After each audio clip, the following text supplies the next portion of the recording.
नमस्कार, आप देख रहे हैं 4 PM और मैं हूं अभिषेक मिश्रा। देखिए, राजद सुप्रीमो लालू प्रसाद यादव धड़ाधड़ सिंबल बांट रहे हैं। लालू प्रसाद यादव इंडिया गठबंधन में सीट बंटवारे के ऐलान से पहले अपने उम्मीदवारों को सिंबल दे रहे हैं और लालू प्रसाद यादव ने कई उम्मीदवारों के नाम फाइनल कर दिए हैं, उनको सिंबल दे दिया है। औरंगाबाद लोकसभा सीट से लालू यादव ने अभय कुशवाहा को सिंबल दे दिया है।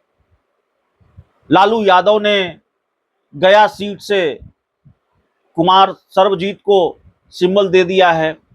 ऐसे ही कई उम्मीदवारों के नाम पर लालू यादव ने मुहर लगा दी है। अब सवाल यह है कि लालू यादव तो अब सिंबल भी बांट रहे हैं। लालू यादव धड़ाधड़ सिंबल बांट रहे हैं, धड़ाधड़ टिकट बांट रहे हैं। ऐसे में पशुपति पारस और मुकेश सहनी का क्या होगा? मुकेश सहनी और पशुपति पारस की बात तो अभी बनी नहीं है। ऐसा लगता है कहीं सिंबल पर तो नहीं जाएगा और लालू यादव वो सिंबल भी तो नहीं बांट देंगे जो संभावित रूप से पशुपति पारस के खाते में आनी है और मुकेश सहनी के खाते में आनी है।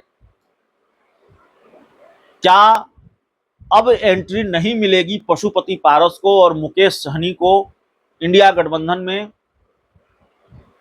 और लालू यादव भाव नहीं दे रहे पशुपति पारस को और मुकेश सहनी को? यह भी बड़ा सवाल है।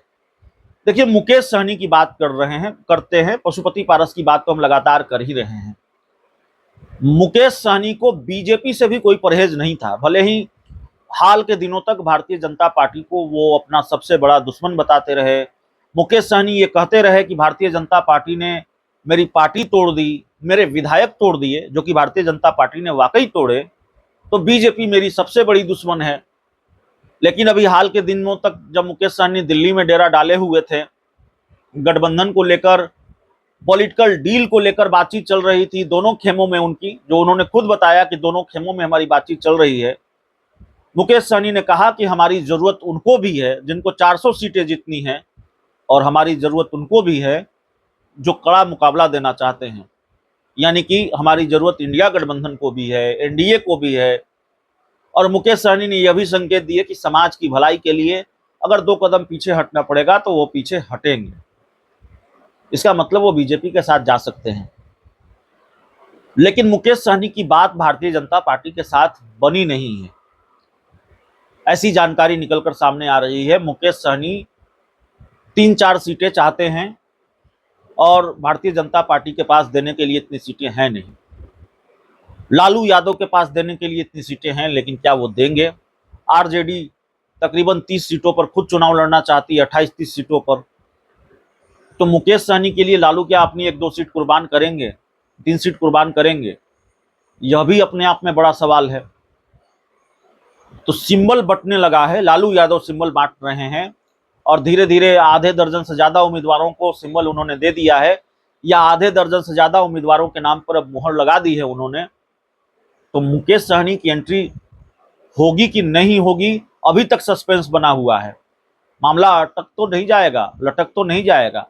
और दूसरी तरफ पशुपति पारस को लेकर भी आरजेडी में बहुत उत्साह नहीं है, यह भी हम बता रहे हैं। तो क्या हाजीपुर का सिंबल भी आरजेडी के ही किसी नेता को मिल जाएगा? क्या पिछली बार की तरह शिवचंद्र राम भी आरजेडी के टिकट पर ही चुनाव लड़ेंगे, शिवचंद्र राम ही? यह भी सवाल है। और पशुपति पारस को अगर चुनाव लड़ना है तो क्या उनको अपनी पार्टी के सिंबल पर लड़ना पड़ेगा, अकेले लड़ना पड़ेगा?